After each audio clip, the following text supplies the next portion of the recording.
Andy from Blue Collar Corner. I have a special guest today. I'm here with David Webb from the radio show The Grinder. Now, David, you wear many hats. Among being a radio show host, you're a political analyst, commentator, and you were one of the founders of Tea Party 365. Is that correct? That's correct. One of the organizations that stayed independent.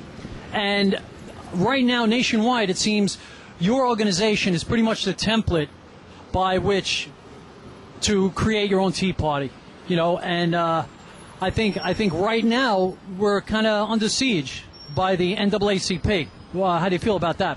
Well, for one thing, and thank you for saying that, yeah, we like to think that by being honest and by being a Tea Party that represents everybody on policy, that's what's good about us, and I hope others copy and stick to the founding principles. With the NAACP, we have the race game being played, the race card being played by a once great organization that no longer represents the community. So now they've ascribed to a far left ideology.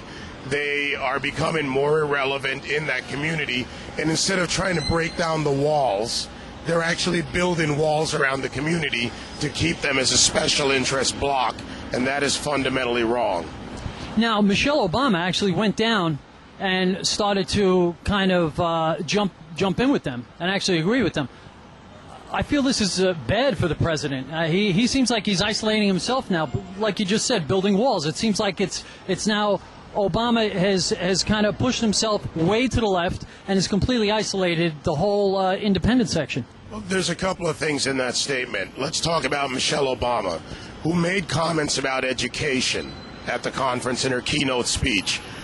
The NAACP has a nationally stated policy against school choice, the very programs that help children in the black community and in all communities. So how can she talk about the need and rights of education to an organization that blocks by its own national policy an educational method that saves the community and saves many kids and gives a future to them? Would that be the charter? That would be charter school choice. Whether it's a charter school, whether it's school vouchers, whether it's a magnet school, the different forms.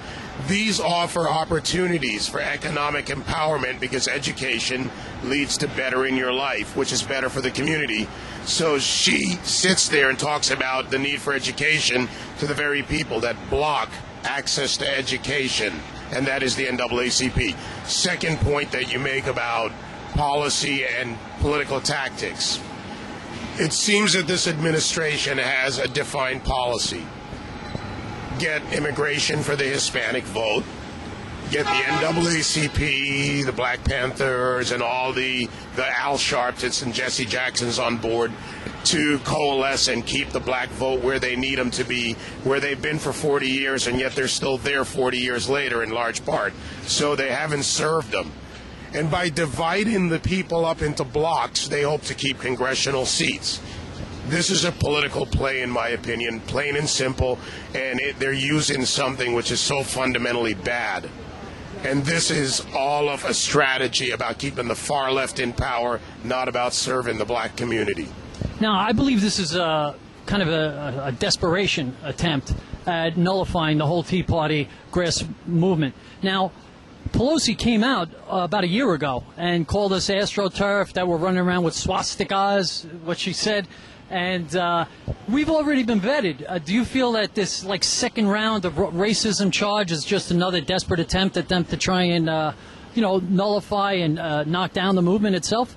Yeah, I mean, look, if you don't have an enemy as an organization like the NAACP requires, well, then your irrelevancy when you're already losing in the community, and they are losing in the black community, where a generational change has occurred, a cultural change has occurred, and people just say they don't speak for me anymore, as many as they used to before.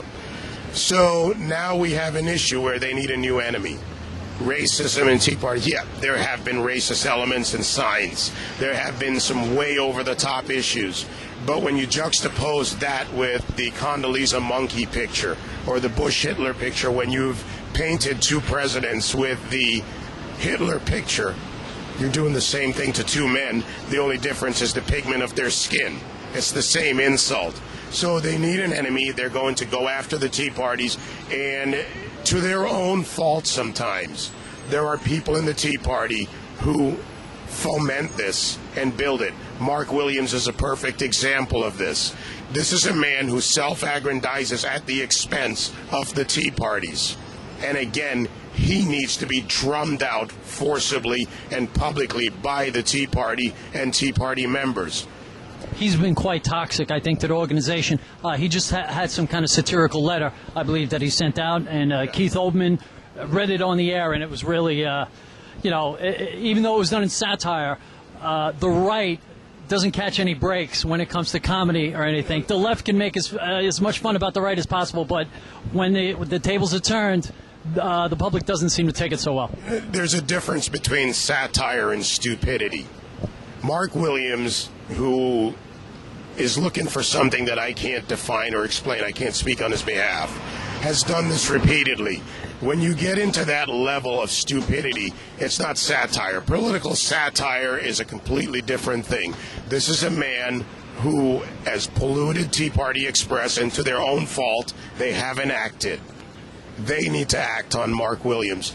And on top of that, they're letting him hijack the message and the real discussion on race and racism, and he is literally handing the left another clip for the gun that they're holding at the heads of the American people on these racist and these social issues. So if anybody in the Tea Party movement stands up and says Mark Williams is okay, I would say they're fundamentally wrong.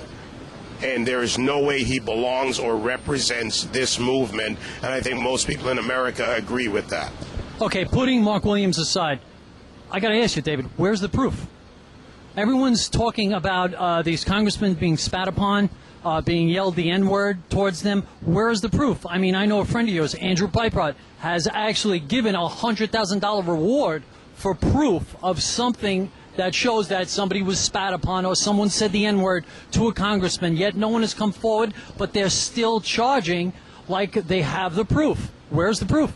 Well, first of all, the racist charge in America, or in general, puts you in a bad position because you now have to prove a negative. You've been called a racist.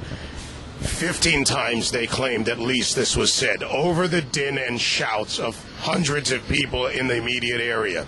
All the cell phone cameras, all the cameras on this, they haven't been able to prove it. If you're telling me that a congressman could hear it and no camera or cell phone picked it up or no one else heard it, then it hasn't been proven, and to be honest, it hasn't been disproven.